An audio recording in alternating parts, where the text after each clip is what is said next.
All right, so in this lesson, we're going to talk about algebraic expressions, what they are, how to simplify them, how to use them and evaluate them. So first thing, we just need to make sure that we understand what an expression even is. It's different than an equation. So an expression is basically like an algebraic string of pieces, string of terms, but they don't have equal signs. So if it has an equal sign, that's an equation. We're going to talk about that later, but right now, expressions do not have equal signs. They can only be simplified, so you can't solve them to get like x equals 5 or y equals 7.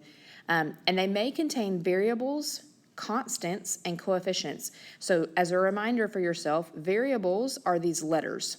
And they're called variables because the value of them can vary or change. Constants, and so be careful about how you're writing this so that it's clear in your notes. You might need to actually write more than what I have right here. Constants are the numbers that are by themselves, right? This plus 8 is not ever going to change its value because an 8 is an 8, no matter how you write it. A y could have a different value, right, each time. That's why it's called variable. And then coefficients are the values, the numbers that sit in front of the variables that are multiplying by them. So for instance, this right here this coefficient is 2. One that's very tricky sometimes for people, so I want to make sure that you understand this. This y has a coefficient of -1. There's a reason I chose this example was to show you that. This is really, like it says minus y, but it's really -1y right there. And it's important that you realize that -1 is there.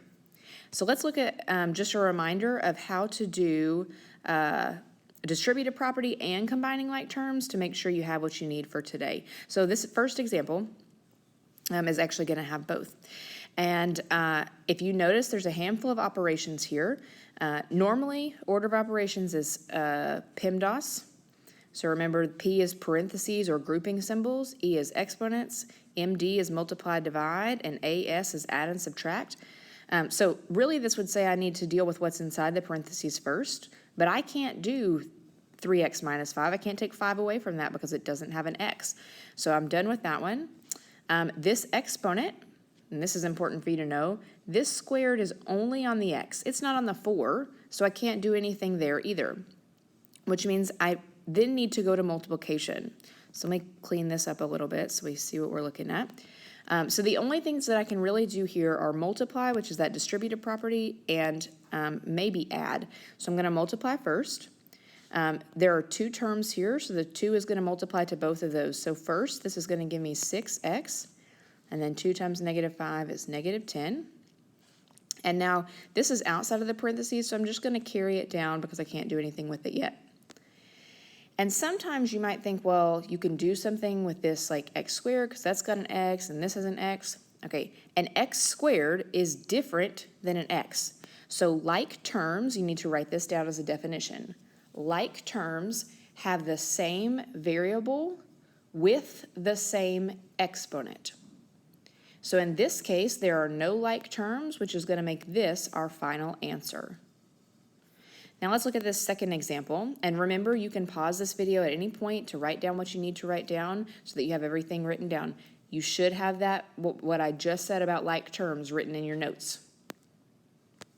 Okay, so this second example over here, same thing, order of operations. Now sometimes people look right here at this front and they say, okay, well first I need to subtract. But remember, there's multiplication here. So in order of operations, the multiplication actually has to come first. So this 8 is just going to carry down, and then -5 is going to multiply. Now, when I look at this, I don't see 1 minus 9x. I mean, I kind of do, but I see a 1 and a -9x, and that's going to be important. So if I do -5 times 1, that's -5. If I do -5 times -9x, negative times negative is going to give me positive 45x. Okay, now that I've distributed and all my parentheses are gone, I'm going to see if I can combine any like terms. And in fact, I can. I can do 8 minus 5 here. That's going to give me 3 plus 45x. And I can no longer combine like terms because this the 3 is a number, the 45 has an x with it, so I'm done. All right, this is just a quick reminder. Repeated addition can be written as multiplication. You learn that when you learn your multiplication tables in 3rd grade. So if you have x plus x plus x plus x plus x, that's 5 x's. So we write that as 5x, okay? And 5x, remember, is the same thing as 5 times x, which you will no longer probably write the multiplication symbol in the beginning. Also with algebra, you're going to use the dot more than you use like the x because it's going to get confusing. So this is the preferred way to write that. And then repeated multiplication, so if you have a times a times a times a times a, when you multiply over and over again, you use exponents to represent that. So this is a to the 5th power. And there's not really any other way to write that. So I just wanted to remind you that that's what those two things mean. All right, and we're at our last part about expressions, so we're going to work on evaluating. We're going to do this in lots of different formats, so I'm just going to remind you of what you've done so far in the past. So example 1, evaluate this expression if x is 4 and y is 3. So that is saying that the value of x is 4 and the value of y is 3. So the first thing I'm going to do is replace those values. So I'm going to rewrite this as 3, and I use parentheses when I replace. I just think it makes it a little easier to read. 3 squared minus 6. And now we're going to use order of operations to kind of execute this. So remember, parentheses, there's nothing to simplify inside of these parentheses, so I'm not doing anything there. Exponents, I do have an exponent, so I'm going to go ahead and simplify that. That's this one right here. So this is going to be 3, parentheses 4 minus 5. 3 squared means 3 times 3. We just talked about that, so that's 9 minus 6. Now I'm on to multiplication, so I'm going to multiply this out. 12, negative 5 times 9 is negative 45, and then minus 6. And now all I have left is subtraction or addition, however you consider that. You can do this multiple ways. You can do it left to right. Honestly, I tend to do like all the negative numbers together and then the positive numbers and combine them. So if it's me, I'm going to see that this is negative 51. So I have positive 12 and negative 51.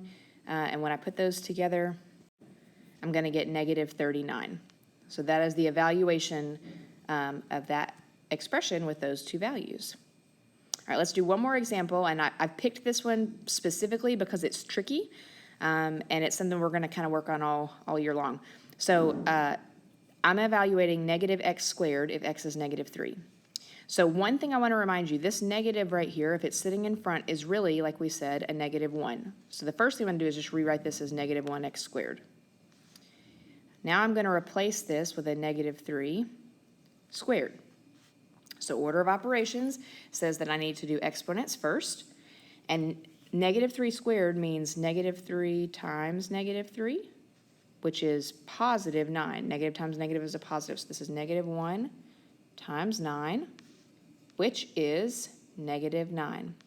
And if you aren't careful when you work that out, it's really easy to kind of get the wrong answer. So you need to make sure that you've copied all of these steps down and that you're careful, especially when you're working with exponents and negatives. And at this point, you should be done with your notes. Make sure that they are complete, and we will check those and talk about them tomorrow.